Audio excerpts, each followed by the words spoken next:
안녕하세요. 주청현입니다. 5월 14일 금요일 한국사이에 시작하도록 하겠습니다.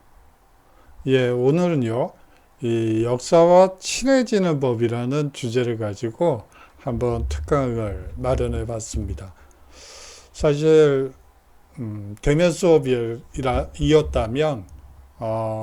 오리엔테이션 강의나 2주차 강의에서 한 번씩 반드시 해야지 되는 강의인데도 불구하고 이게 비대면 수업으로 가면서 어떻게 하다 보니까 이거는 또 수업마다 반복될 우려가 있기 때문에 좀 빼는 이 경향이 저 자신한테 생겨가지고 이 수업을 한 번도 해드린 적이 없어서 한번 오늘 특강이라는 형식으로 진행해 보도록 하겠습니다.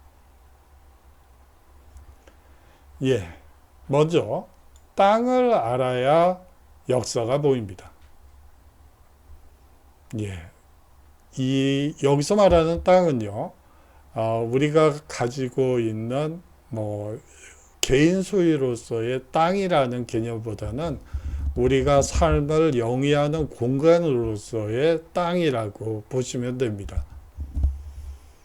인류는요, 신석기 혁명이라고 일컫는 이 농사를 짓기 시작하면서 정착 생활을 하게 되죠.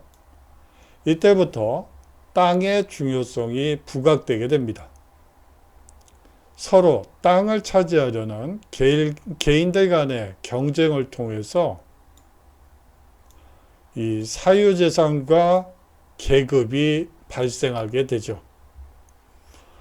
한 걸음 더 나가서 부족과 부족, 나라와 나라 사이에 일어난 영토 분쟁의 기원도 결국은 땅입니다. 힘이 지배하는 질서가 이 땅 때문에 형성됐다고 보아도 무방할 것 같습니다. 여기서 말하는 땅은요, 사실상 공간이라고 생각하시면 됩니다. 이 공간은요, 여기에 공간이 있다고 합시다. 여기에 한국사가 있고요, 여기에 동양사가 있고, 여기에 세계사가 있고, 유럽사가 있고, 남미사가 있고, 여러 가지 공간축들이 존재하죠. 공간 기준들이 존재합니다. 물론 여기에 하나 선을 더 그으면 시간축이 되겠죠. 시기에 따라서 죄송합니다. 시기에 따라서 이 각 민족마다 그리고 각 대륙 혹은 각 국가마다 이 역사가 다르다고 서로 다르다는 것을 여러분들이 느끼실 수가 있을 겁니다. 하지만 이 같은 땅으로 보이는 한국사라 하더라도 여기에서 각 지역 예를 들어 우리가 보통 충청도 하면 충주랑 청주 그리고 경상도 하면 경주와 상주, 전라도 하면 전주와 나주, 함경도 하면 함흥과 경흥, 이 평안도 하면 평주와 안주, 황해도 하면 황주와 해주, 이런 식으로 해서 중요한 도시들이 있죠. 이러한 도시들의 역사도 포함이 되고요.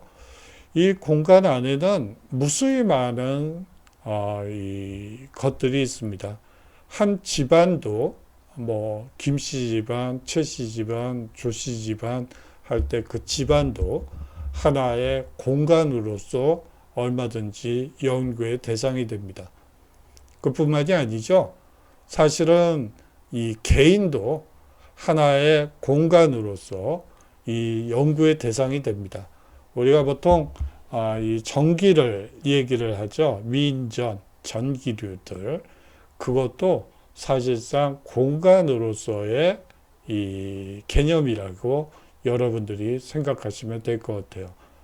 이 시간축도요, 우리가 보통 고대, 중세, 현대, 이렇게도 얘기하고요.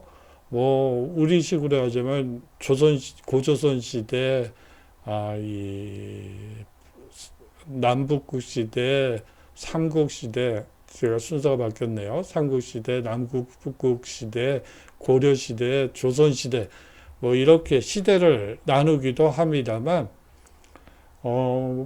제가 본 요 근래 이 논문 발표를 보니까, 이 선조 시기에 하루만 연구한, 그런 연구서가 나와서 아주 흥미롭게 들은 적이 있습니다.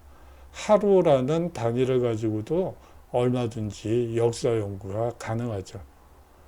제가 너무 좀, 초반부에, 깊게 들어간 것 같아서 죄송하네요. 깊게 들어가려고 한 게 아니었는데, 죄송합니다.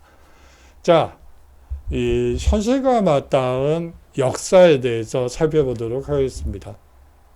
우리가 역사에 대해서 정말 좀 거리감을 느끼는 이유 중에 하나는 사실은 현실과 전혀 맞닿지 않고 그냥 먼 과거의 얘기가 아닌가. 지나간 얘기를 굳이 배워서 어디다 써먹느냐. 그걸 해서 돈이 나오냐, 밥이 나오냐. 이런 얘기들이죠. 하지만 이 역사는 현실과 아주 맞닿아 있는 분야라고 볼 수가 있습니다. 제가 지금 강변을 하고 있다고요. 그러면 한번 제 나름대로 여러분들을 한번 설득을 해볼게요. 이 현실적인 이슈를 해결하는 과정에서 이 비슷한 경험을 한 선조들의 해법을 조사할 필요가 있습니다. 그래요. 현실 이슈를 현실적인 곳에 서서 현실의 시각에서 서서 바라보다 보면 이 객관적인 눈을 잃어버리게 됩니다. 시시비비를 가리다 보면 이게 옳은 거 같기도 하고 틀린 거 같기도 하고 이 냉철함을 잃어버릴 공산이 상당히 크죠. 만약 비슷한 경험을 한 선조들이 있다면 그 사람들이 그 문제를 어떻게 해결하려 했고 그런데 그 해결 과정에서 물론 지금과는 좀 다르긴 하지만 이 잘잘못을 따져보고 이제 장점은 취하고 단점은 버리는 이 전략이 필요하겠죠. 뿐만이 아닙니다. 이 다른 나라와 지역에서는 이런 문제, 현실적인 이슈인 이런 문제를 해결했을 때 어떤 해법을 모색했는지 조사할 필요가 있습니다. 현실적인 이슈를 해결하기 위해 역사적 사례를 찾고 장점은 취하고 단점은 버리는 자세가 반드시 필요하다고 볼 수가 있겠죠. 역사에 대한 관심의 시작은요, 사실은 현실의 문제입니다. 만약 현실 문제에 아무런 관심이 없다면 역사에 관심을 가질 수도 없고 역사를 이해하기도 어렵습니다. 여러분들이 현실 문제에 관심이 있고 그 문제를 해결하고 싶다면 당연히 과거에서부터 한번 이 검토해서 이 잘잘못을 따져보고 장점은 취하고 단점은 버리는 자세가 필요하다고 봅니다. 다음으로 이 유적 유물로 이 역사를 이해할 수 있습니다. 앞서 이 땅에 대해서 말씀을 드렸는데요. 사실상 제가 봤을 때 이 역사는 땅의 역사라고 해도 과언이 아닙니다. 이 땅은요, 삶의 터전이기 때문이죠. 이 땅은 수많은 인물을 낳았고 또 수많은 인물을 키워왔습니다. 그때 그 시절의 인물은 더 이상 이 세상에 존재하지 않지만 이 땅만큼은 기억하고 있습니다. 다시 말하면 역사는 기억하고 있는 것이죠. 그리고 땅도 기억하고 있습니다. 어떤 기록도 남기지 못한 선사시대 사람들이 자연을 극복하는 경험도 유적과 유물을 통해 충분히 이해 가능합니다. 그래요. 우리가 보통 기록이 없는 역사를 이 선사시대라고 하고요. 이 역사시대는요. 죄송합니다.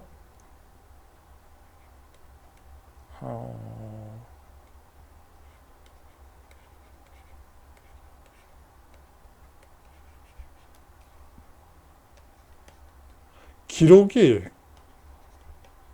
문자가 죄송합니다.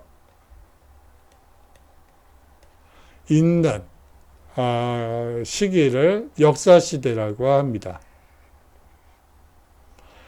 그렇지만 이 기록을 남기지 못했고 또 그 시대를 문자를 통해서 이해할 수 없는 시대라 하더라도 이 자연을 극복하는 경험을 이 유적과 유물을 통해 이해할 수 있는 것이죠. 예를 들어 구석기 시대에 돌도끼가 있다고 칩시다. 그거는 사실상 자연을 극복하는 과정에서 인간이 이 다른 동물을 섭취하기 위한 이 연구를 거듭한 결과 나온 것이 이 돌도끼라고 볼 수가 있겠죠. 그러한 경험을 이제 또 후손에 이제 전달해 주고요. 그런데 처음에는 문자가 없기 때문에 말로 전달을 했겠죠. 근데 말이 가지고 있는 한계가 분명히 있습니다. 어떤 한계일까요? 바로 금세 잊어버린다는 거죠. 금세 잊어버립니다. 그러한 문제를 해결하기 위해서 바로 문자가 등장한 것이죠. 오늘 한번 이 펜을 이용해 보려고 하나 구입을 했는데요. 아직 연습이 좀 충분치 못해가지고 여러분들께 잘 못하는 것 같아서 죄송하고, 사실은 뭐 다음 학기에 사용을 할까 좀 연습을 하고 다음 학기에 사용할까 하다가 뭐 그렇게 하는 것보다는 그냥 사용하고 최대한 요 근래는 필기를 거의 안 하다 보니까 좀 여러 문제가 있더라고요. 뭐 여러분들께 그림을 그려서 보여드려야 될 부분도 있고 뭐 여러 가지가 있는데 이게 표시도 못하고 있고, 그래서 한번 사용을 해봤습니다. 뭐 잘 사용을 못해서 죄송하기는 하지만 여하튼 빨리 익숙해지도록 노력하겠습니다. 이 땅이 갖고 있는 역사의 흔적인 이 유적과 유물을 통해 우리는 역사를 알게 되고 삶의 지혜를 배우게 되는 것이죠.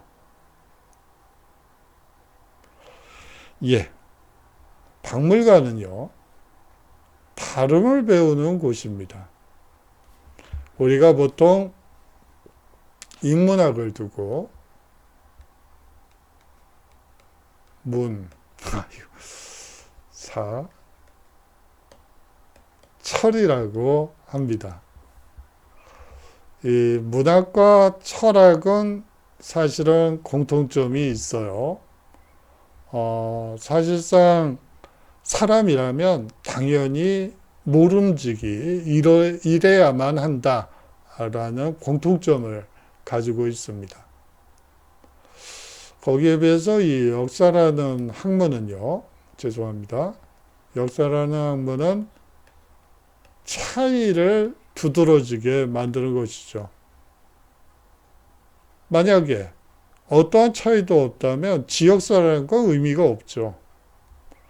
동양 삼국이 다 똑같으면 무슨 한국사가 필요하고 중국사가 필요하고 일본사가 필요하겠어요? 뭔가 차이가 있기 때문에 이제 한국사, 중국사, 일본사를 구분하는 것이죠. 그리고요,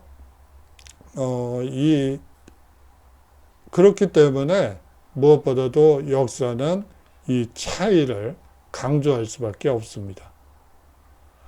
그 차이를 보여주는, 그리고 가르쳐주는 이 본산이 이 박물관이라고 볼 수가 있습니다. 여러분들 중에 요 근래는 박물관에 가실 일이 별로 없을 것 같아요.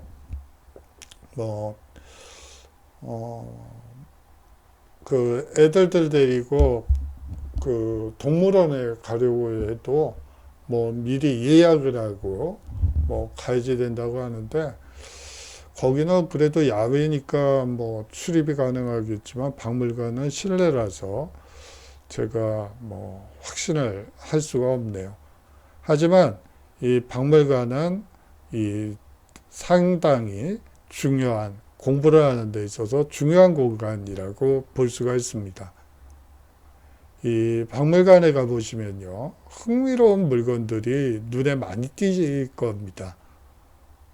이 박물관은 유물을 통해 과거의 사람들이 어떻게 살았는지, 그리고 그들과 우리는 어떻게 다른지를 발견하는 곳이기도 하죠. 예. 과거와 현대에는 사실상 많은 차이가 존재할 수밖에 없습니다. 어떻게 보면 이 다름의 가치를 발견하는 곳이 박물관이 아닌가 싶습니다. 이 박물관에서 역사를 즐기는 방법이 있습니다.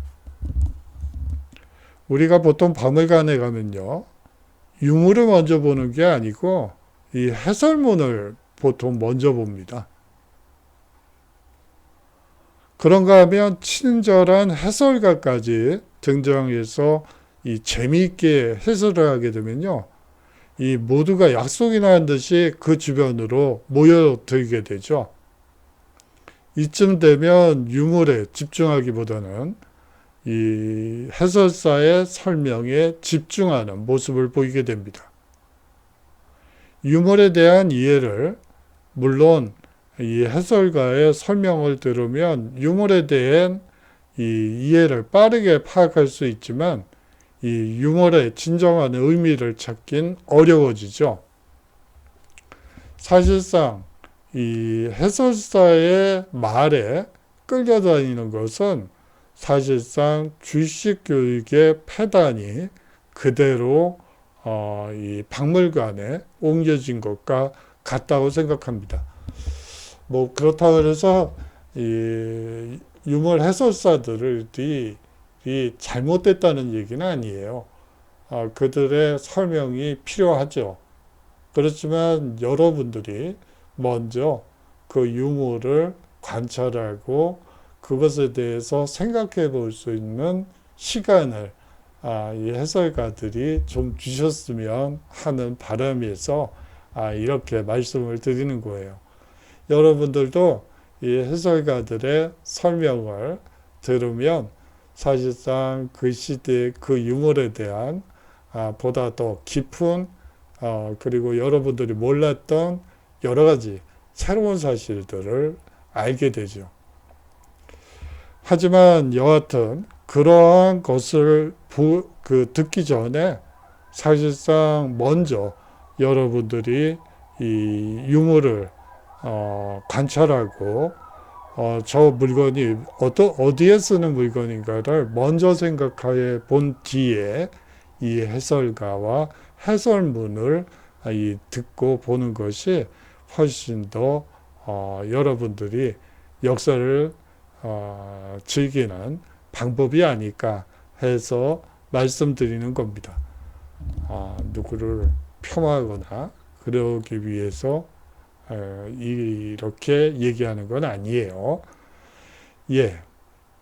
사실상 생각할 틈을 빼앗기 때문에 이 흥미가 반감이 되게 되죠. 박물관 견학에서 이 흥미를 북돋우는 방법은 이 해설문이나 해설가를 멀리한 채 유물을 응시하고 그것이 무엇에 쓴 물건인지를 생각해야 한다는 것입니다. 먼저 유물을 요리조리 살펴보고 나라면 이걸 이용해서 어디에 쓸까 한번 생각해 보는 거죠. 그 다음에 이제 해설문 혹은 해설가의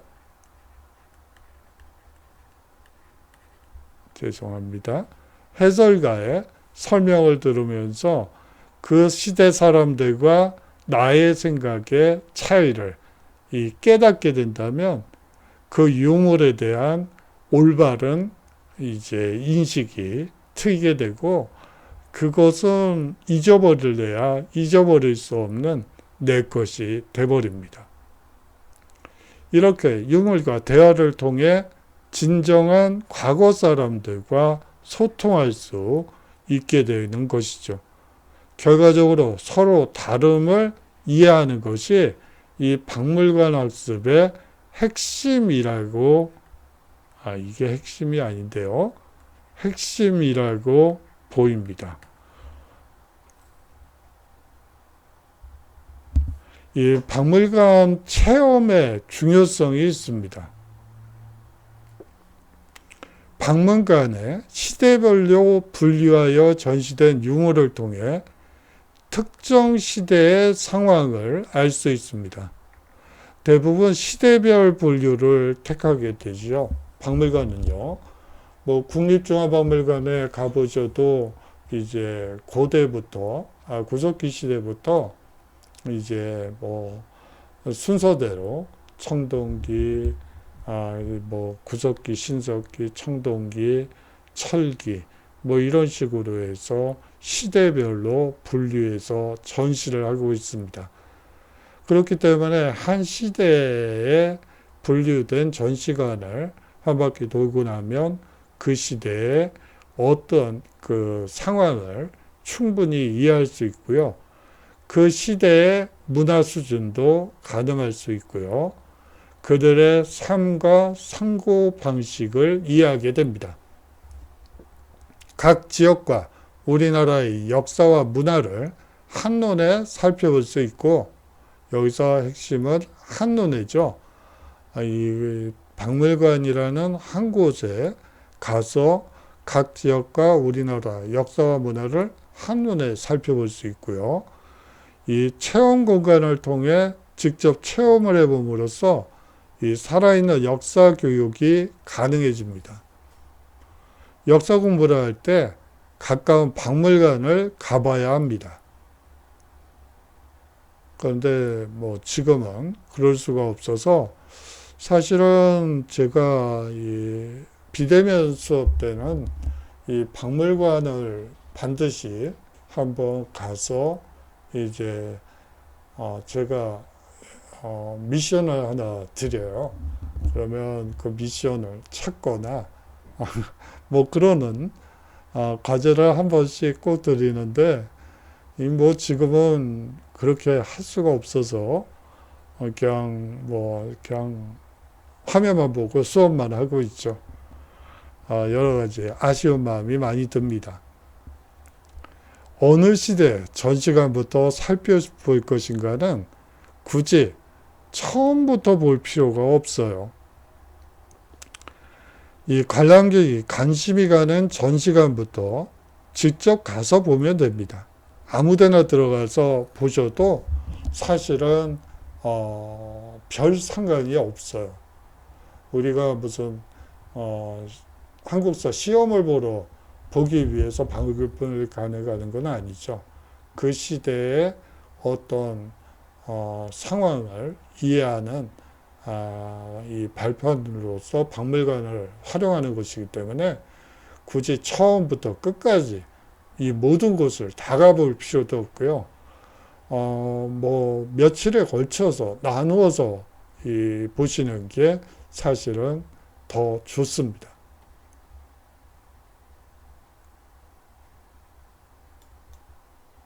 예.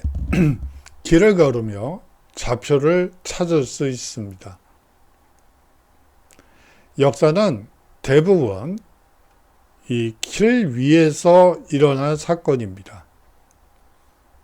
지도를 펴놓고 공부한다면 훨씬 이해하기가 쉽죠. 아까는 박물관에 대해서 말씀을 드렸는데요. 지금은 이제 지도를 가지고 이제 공부를 할 때 어떤 좋은 효과가 있는지 한번 살펴보도록 하죠. 물론 한국사를 공부한다 하더라도 이 한반도 지도만이 아니라요. 이 동아시아 지도, 더 나아가 세계 지도를 통해 주변국까지 이해해야 어떤 영향을 주고받았는지 파악하기가 쉽습니다.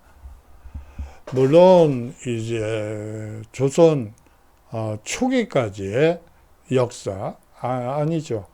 이 고려 이 원나라 시기로 가게 되면 세계사 속에서 이 고려의 역사를 보시는 게 좋습니다. 사실상 원나라는 동아시아 대륙의 유라시아 대륙의 이 유럽 지역만 빼놓고 사실상 전 지역을 석권하다시피 했죠. 그렇기 때문에 이 세계 지도를 통해서 고려를 보는 것이 훨씬 더 효과적입니다. 특히 이 대한제국 시기, 구한말, 그리고 이 조선 후기, 개항 이후는 세계 지도를 펴놓고 역사를 공부해야만 훨씬 더, 한국사를 공부해야만 한국사를 훨씬 더 깊게 그리고 폭넓게 공부할 수가 있죠.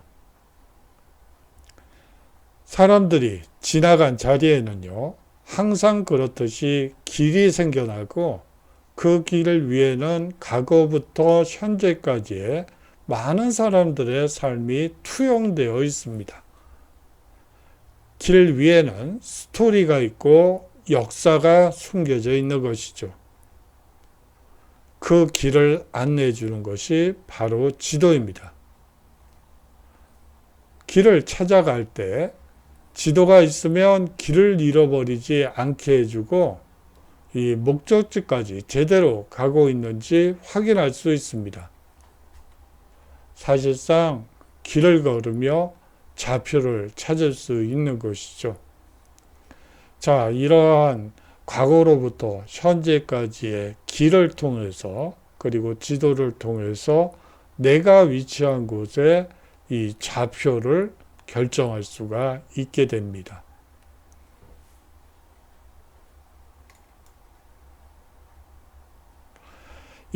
그런데요, 이 지도에는 지도가 있고요, 주제도가 있습니다.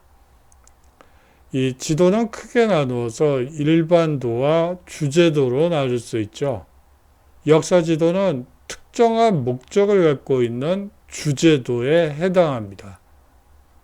역사적 사건이나 옛 지명 또는 사회 발전의 역사적 과정을 보여주는 지도가 이 주제도에 포함이 되겠죠.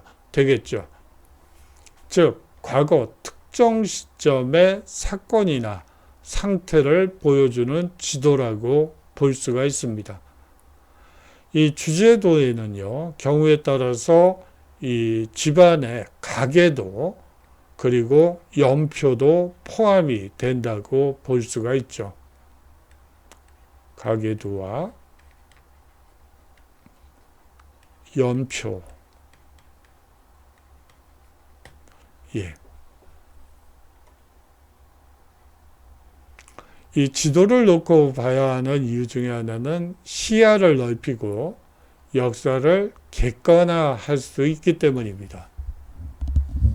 역사 지도를 펼쳐놓고 역사책을 함께 읽으면요, 이웃 나라까지 포함해서 더 넓은 시야로 역사를 볼 수 있습니다. 또한 우리 역사를 좀 더 객관적으로 파악할 수 있게 되죠.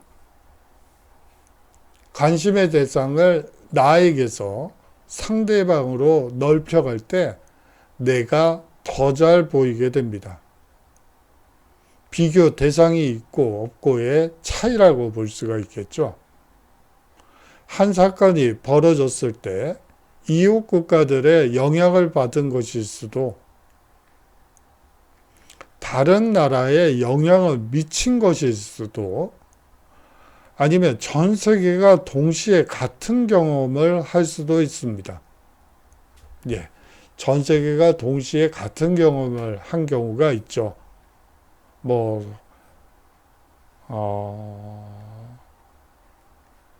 세계 대공황 같은 경우가 대표적입니다. 그리고 세계 대전도 여기에 포함된다고 볼 수가 있죠. 사건의 전말을 이해하는데 꼭 필요한 것이 넓은 시야입니다. 예를 들어 갑신정변이 일어난 이유를 설명하기 위해서는 여러분도 한번 이 수업이 끝난 다음에 찾아보세요.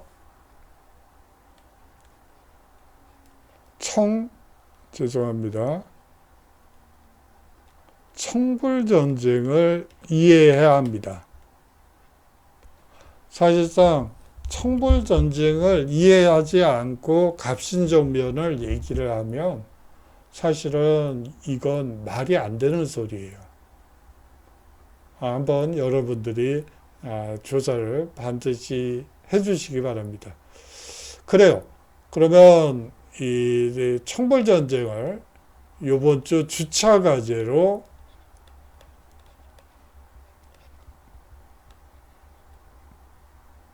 죄송합니다. 이번 주 주차 과제는요, 이 청불 전쟁과 갑신정변에 대해서 한번 조사를 하고요. 한 페이지로 요약해 주시면 될 것 같습니다.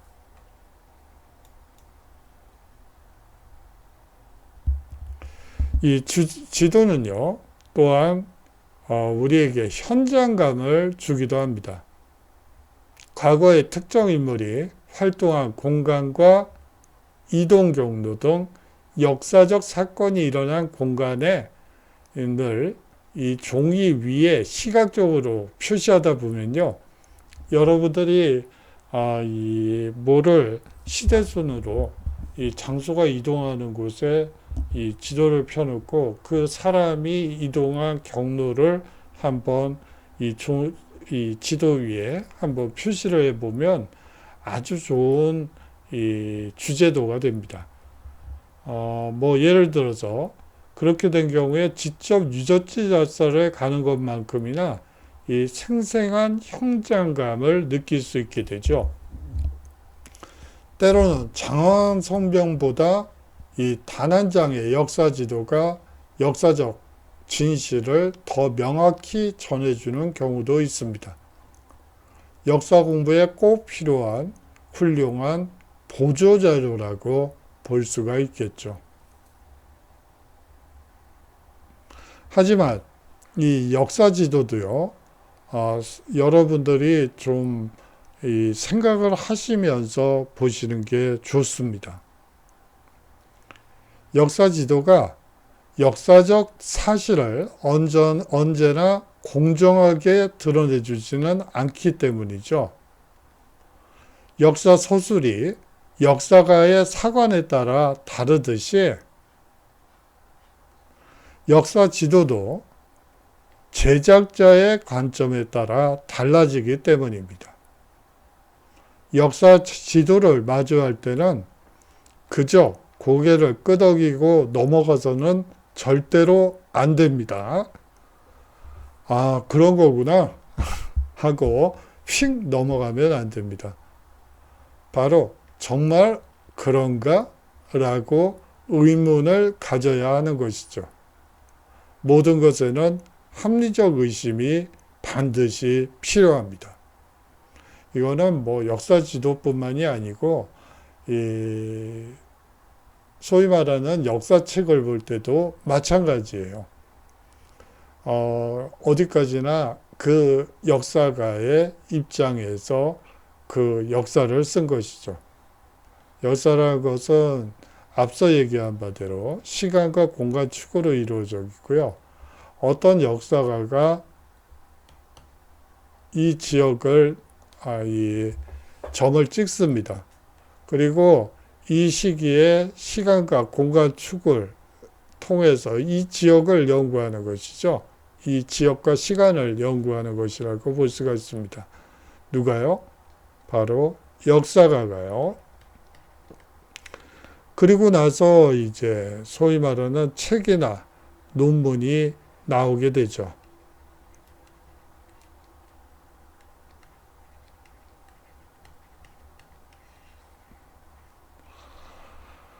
그런데 이거는 어디까지나 역사가가 본 시간과 공간 속에 이 특정 지역, 특정 시간을 연구한 것에 지나지 않습니다.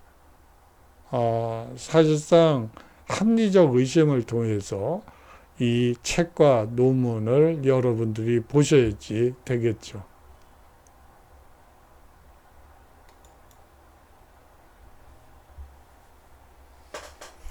이 역사 공부에서 또 중요한 것은요.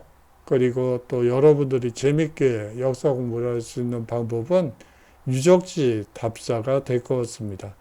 이 유적지 답사를 한마디로 얘기해라. 그러면 저는 같은 공간, 다른 시대 사람과의 소통이라고 규정할 수 있을 것 같아요. 역사 유적지의 답사는요, 사실상 같은 공간, 다른 시간에 존재했던 인물과 소통하는 것입니다. 역사 유적지에 가기 전에 이게 어떻게 보면 가장 중요하다고 볼 수 있습니다. 그 유적지와 관련된 것에 대해서 사전에 알고 가는 것이 좋습니다. 사실상 아는 만큼 보이기 때문이죠. 모르고 가면 그 불상이 그 불상이고 그 사찰이 그 사찰입니다. 하지만요, 알고 보면요, 그 불상이 다른 불상과 다른 점이 보이기 시작하고요. 이 사찰은 정말 유서 깊은 사찰이구나 하는 것을 스스로 깨닫게 됩니다. 사전 조사를 해야 같은 공간, 다른 시간대에 있던 인물과 대화를 나눌 수 있습니다.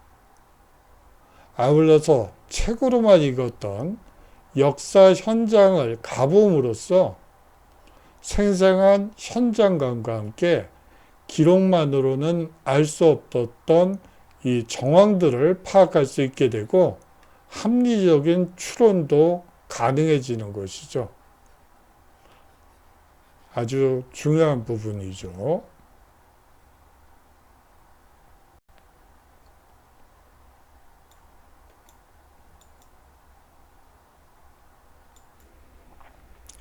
사실 역사서를 읽어보는 것도 좋을 것 같습니다. 이 다른 서술 방식으로 이 역사서들이 쓰여져 있지만 사실 같은 지향점이 깃든 고전 역사서들을 여러분들이 한번 읽어보시는 것도 좋을 것 같아요. 이 중국의 3대 사서로는 이 공자의 춘추, 사마천의 사기, 사마강의 자치통감이 있습니다. 이 공자의 춘추는 역사서라고 보기는 어렵고요. 사실상 경전에 가깝다고 보시면 되고, 이 경전은 사실상 좋은 말씀을 모아놓은 책, 즉 교훈이나 경계로 삼을 수 있는 것을 이 춘추로 이해하시면 될 것 같습니다. 이 사마천의 사기는요, 최초의 기전체 사서라고 볼 수가 있습니다.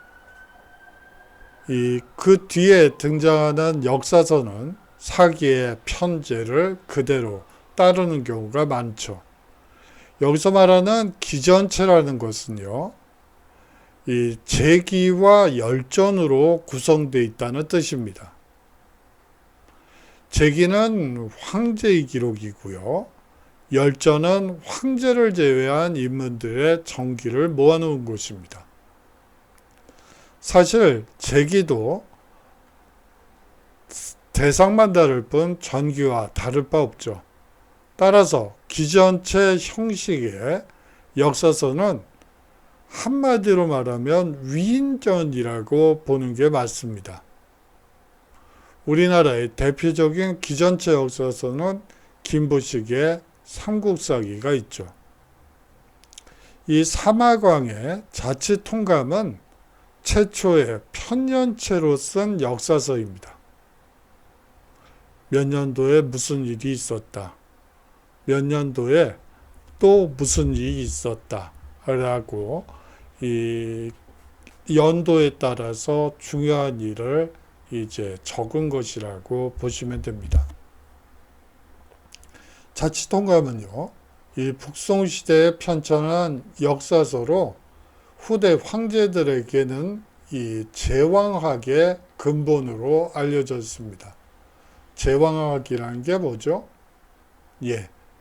왕이라면, 황제라면, 이제 황제가 돼서 앞으로 어떻게 통치를 할 것이냐, 그것을 배우는 학문이 바로 이 역사라고 이 동양에서는 보고 있습니다. 이 우리나라의 대표적인 편년체 역사서는 이 조선왕조 실록이라고 보시면 되겠죠.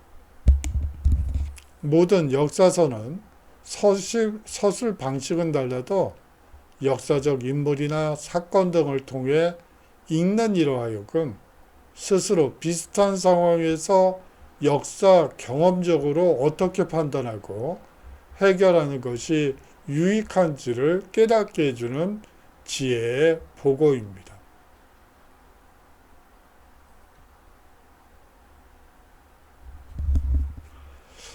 사실 이 역사 드라마나 영화로 역사적 배경을 이해하는 것은 아주 효과적인 방법 중에 하나인 것 같아서 저는 많이 추천을 드리고 있습니다.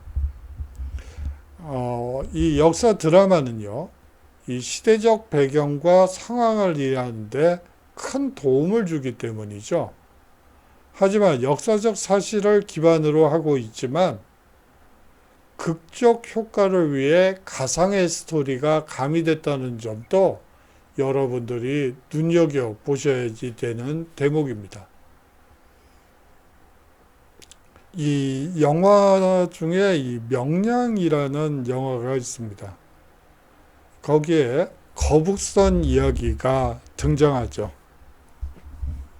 사실 거북선은요, 이 역사적으로 칠천량 해전에서 패배한 후 남은 배라고는 모두 12척이었고 사실상 거북선은 없었습니다. 그런데 이 명량을 보게 되면요, 이 거북선이 등장하죠. 하지만 영화 중간에 거북선 수리가 한창이던 어느 날 밤 험한하게 불타서 결과는 역사와 같아집니다. 사건의 진행 과정은 창작하고 결과는 역사적 사실에 부합하게 처리한 것이죠. 이것은 극의 전개를 고조시키기 위한 연출 기법이라고 보시면 되고요. 이런 부분은 사실은 여러분들이 예민하게 보셔야지 될 대목입니다. 우리가 보통 이 극이 고조되는 이 연출된 부분이 우리 머릿속에 더 많이 남아있게 되죠. 이 역사적 사실보다는 이 극이 고조되는 그런 부분들이 더 많이 남기 때문에 사실상 이 영화나 드라마가 역사를 왜곡했다고 얘기하는 분들도 이 역사적 학자들 중에서 제법 있습니다. 그렇지만 제가 봤을 때는 연극과 역사는 또 다른 거잖아요. 역사 소설과 역사는 같은 게 아니죠. 역사 소설도 마찬가지입니다. 소설에 극적인 고조가 없는 소설은 그건 소설이 아니죠. 영화도 마찬가지입니다. 그런 재미를 느껴가면서 보시는 게 이 역사 소설과 역사 영화, 드라마의 또 잔재미라고 볼 수도 있겠죠.